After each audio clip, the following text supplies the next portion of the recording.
안녕하세요. 인생커닝입니다.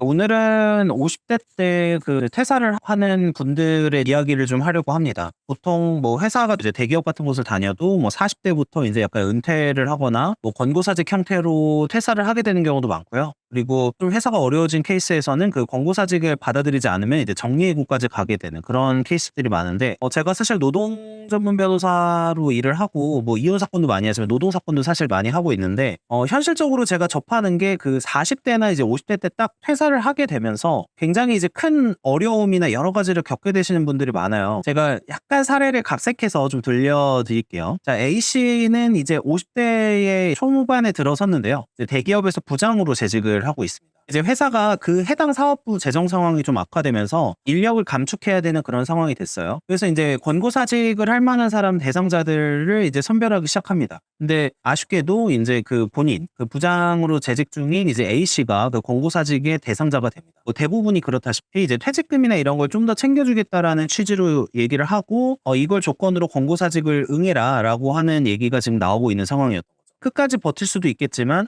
이에 대해서 이제 응하지 않으면 추후 이제 정리해고 명단에 들어갈 가능성이 높고, 보통 이 상황에서 A씨 같은 분들이 이제 정리해고가 이제 성립을 할 거냐라는 걸 물어보시기 위해서 저한테 사실 오시고는 합니다. 근데 사실 이미 50대 초반이지만 A씨는 자기가 회사 내에서 오래 다니고 잘 버텼다는 걸 사실은 알고 있어요. 입사 동기들 중에서도 상당수가 회사에서 잘 버티지 못해서 이미 퇴사를 하고 그런 경우가 있었고, 이미 주변에서 그런 걸 많이 봐왔던 거죠. 몇몇 동기들은 나가서 치킨집도 차리기도 하고 뭐 카페를 운영하시는 분도 있고 편의점을 운영하시는 분도 있는 거죠. 그리고 어떤 분들은 제가 실제로 많이 보니까 보험에 이제 늦게 뛰어들기도 하시고요. 그리고 일반적으로 예를 들면 뭐 장례식장 뭐 아니면 주유소 등등등 이런 약간 알바식으로 일할 수 있는 곳에서 계속해서 일을 하시기도 합니다. 퇴직금을 가지고 투자를 해서 자영업에 들어가시는 분들도 꽤 있고요. 그래서 이제 A씨는 지금 제의를 받은 상황에서 그 실제로 뭐 자영업을 하고 있는 친구들을 만나러 가봐요. 요즘 상황이 어떤지, 그리고 좀 코로나도 있는데 장사는 잘 어떻게 되는지 이런 걸 이제 물어보러 가는데, 치킨집을 연 친구는 이제 그럭저럭 먹고 산다고 대답을 합니다. 그래서 이제 조금 더 자세히 이제 물어보니까 월 300만 원 정도를 가져간다고 해요. 근데 이 월 300만 원 정도를 가져가는 것도 꽤 괜찮게 가져가는 상황인 거예요. 주변 가게에 비하면. 그리고 언제부터 언제까지 일하냐 그랬더니 이제 프랜차이즈 치킨집을 차려가지고 진행을 하는데 오전 10시부터 오후 10시까지 일을 한다고 말해 줍니다. 근데 이제 A씨한테는 사실 딸이 2명이 있는데 아직 대학을 2명 다 졸업을 하지 못했어요. 그래서 퇴사를 하면 이제 아이들 학자금을 어떻게 감당을 할지도 지금 굉장히 걱정이 되는 상황인 거죠.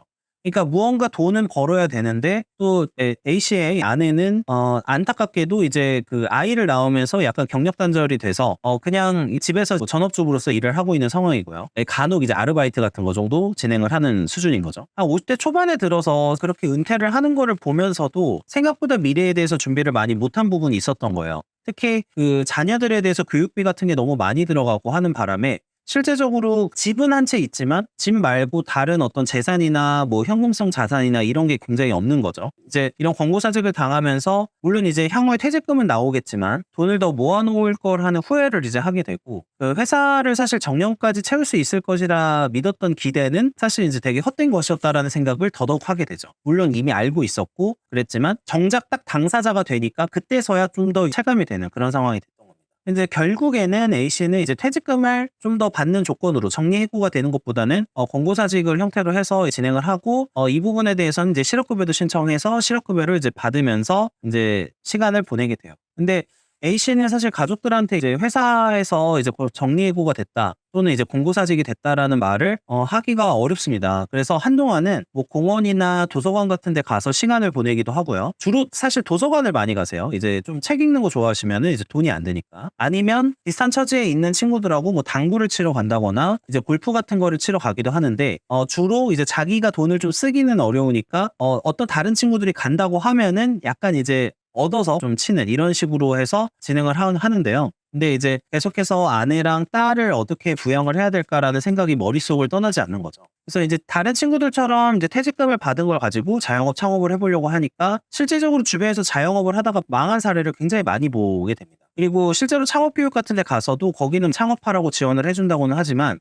실제로 좀 실속이 없다라는 거를 이제 알고 있는 거죠. 그래서 이제 이렇게 하다가 결과적으로는 한 월 200 정도를 받는 뭐 경비원 아니면 다른 일반적으로 좀 일할 수 있는 최저임금을 받는 그런 일들을 시작을 하게 돼요. 그나마 일을 할 수 있으면 다행인데 이제 만약 일을 못 하게 되면 더 심각해지는 거죠. 저는 사실 이런 케이스를 많이 접하게 되고 보통 이제 회사 사정이 뭐 안 좋아지거나 이렇게 되면은 당연히 이제 고민을 하는 게 인력에 대한 감축이죠. 이런 이제 권고사직을 하게 되는 이유가 뭐 회사 사정이 악화되는 경우가 제일 많고 그다음에 뭐 사업부를 폐쇄한다거나 뭐 인력 조정을 한다거나 회사 자체가 회생이나 파산을 하게 된다거나 사실은 이제 사내 정치에서 이제 약간 라인에서 밀리면서 퇴직을 하게 되는 경우도 물론 꽤 있습니다. 그리고 당연히 이제 나이가 들수록 아마 회사원분들은 많이 아시겠지만 무언의 압박 같은 게 들어오죠. 이제 계속해서 새로운 친구들은 들어오는데 이제 계속해서 자리를 지킬 거냐. 그리고 최근에는 임금 피크제나 이런 여러 가지가 도입돼 있다 보니까 회사에 대해서 좀 고민을 하게 되는 그런 경우가 많고요.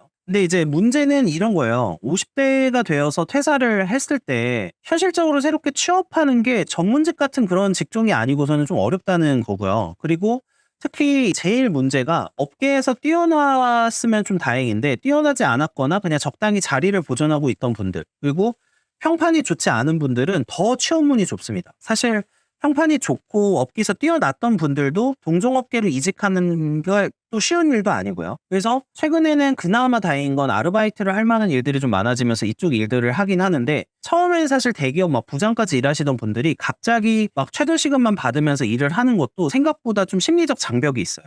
그래서 뭔가 내가 이런 일을 할 사람은 아닌 것 같은데 이런 느낌이 들기도 하고요. 이제 계속해서 딜레마에 빠지는 이유는 자녀들이 대부분 독립을 하지 못한 상황이고 계속해서 재정적 지원을 해야 되는 상황인 거예요. 그러니까 들어갈 돈이 계속 많은 상황인 거죠. 대학 등록금뿐만 아니라 뭐 기본적으로 뭐 학원비, 만약에 필요하다면 어학연수비, 또 애들은 이런 사정들 잘 모르면 계속해서 놀러 다니고 이런 애들도 많기 때문에 그런 자녀를 두고 있다면 돈도 계속 용돈으로 지급을 해야 되는 그런 상황이 되는 거죠. 이제 사실 자녀들이 생각보다 부모님의 희생을 너무 당연시하고 이 부분에 대해서 잘 모르는 경우가 많아요. 그리고 기존에 어느 정도 좀 재정적으로 계속 용돈을 받거나 이러던 친구들 같은 경우에는 그 자신이 원하는 직장을 잡기 위해서 용돈이나 뭐 교육비 같은 게 계속해서 지원될 거라고 생각을 하고 있다가 갑자기 지원이 끊기면 엄청난 그 반감이나 반발을 갖게 되거든요. 또 아버지에 대한 어떤 불신이나 약간 무시도 이제 시작되게 되고 그렇다 보니까 이 지원은 또 완전히 줄이기도 어려우니까 계속해서 있는 돈을 까먹는 그런 상황이 되는 거죠. 근데 문제는 뭐냐면 이렇게 해서 키운다고 하더라도 그 자녀들이 좋은 직장에 갈 거라는 보장이 없다는 거고 그 자녀들이 좋은 직장을 찾기까지 그전에는 20대 대부분을 취업 준비로 보내게 되는데 그 시간은 사실은 계속해서 부모님이 이제 부양을 책임져야 되는 그런 상황이 되는 거죠. 20대인데도 불구하고 보통 아르바이트나 자기 어떤 용돈이나 이런 거를 우리나라 대부분의 자녀들은 스스로 마련해서 사용하는 경우가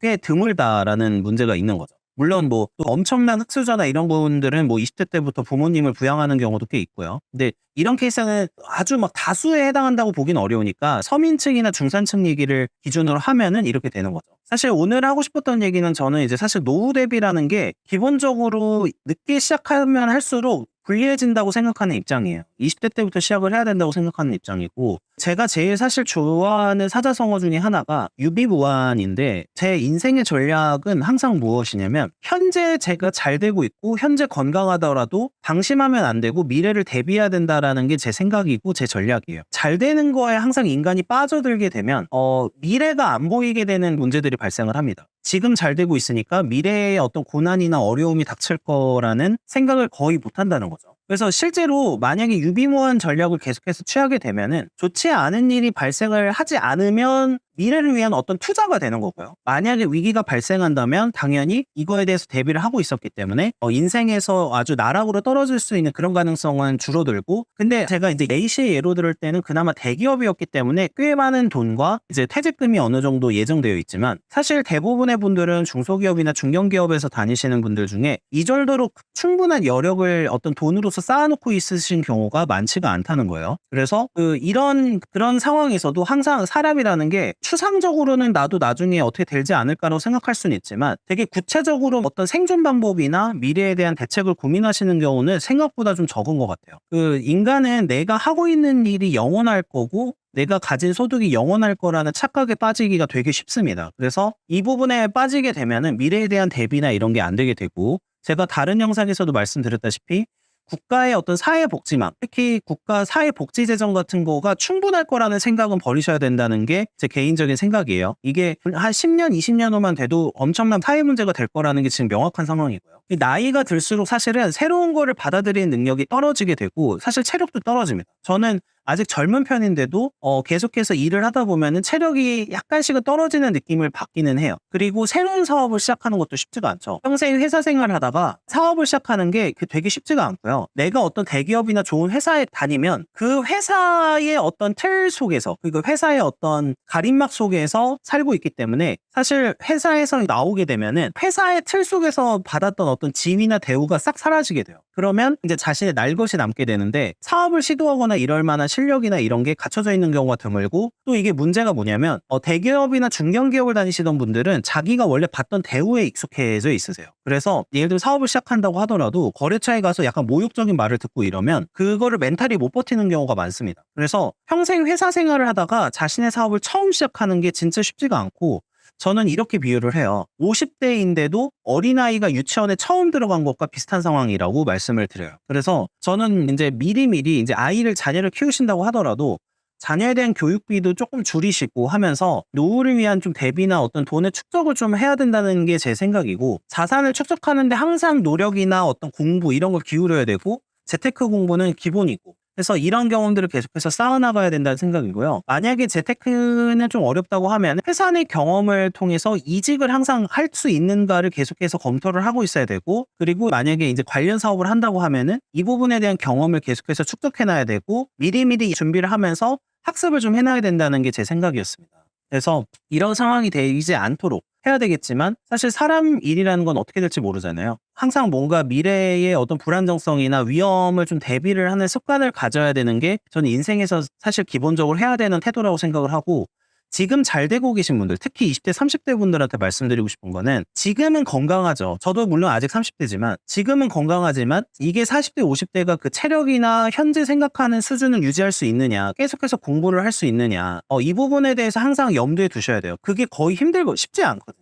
물론 그렇게 하시는 분들도 있지만요. 그러니까 20대, 30대 때 내가 여유를 즐길 수 있고 놀러 다닐 수 있다고 해서 이 시간을 그렇게 보내는 거는 사실은 미래를 굉장히 위험하게 하는 행동 중에 하나고, 대부분 20대, 30대 때 미리미리 준비해놨던 분들이, 그리고 이제 자산을 축적해놨던 분들이 40대, 50대를 조금 더 풍요롭게 보내고 갑작스런 퇴사나 갑작스런 정리해고 권고사직 등에 대해서 대비를 하고 뭔가 준비를 할 수 있게 되는 어떤 자산을 축적하는 분들이 많은 것 같습니다. 50대 때 퇴사를 하게 되면 겪게 될 현실을 사전에 좀 예방하려는 노력이 필요하지 않은가 하는 게 이제 제 생각이었습니다. 네, 시청해 주셔서 감사합니다.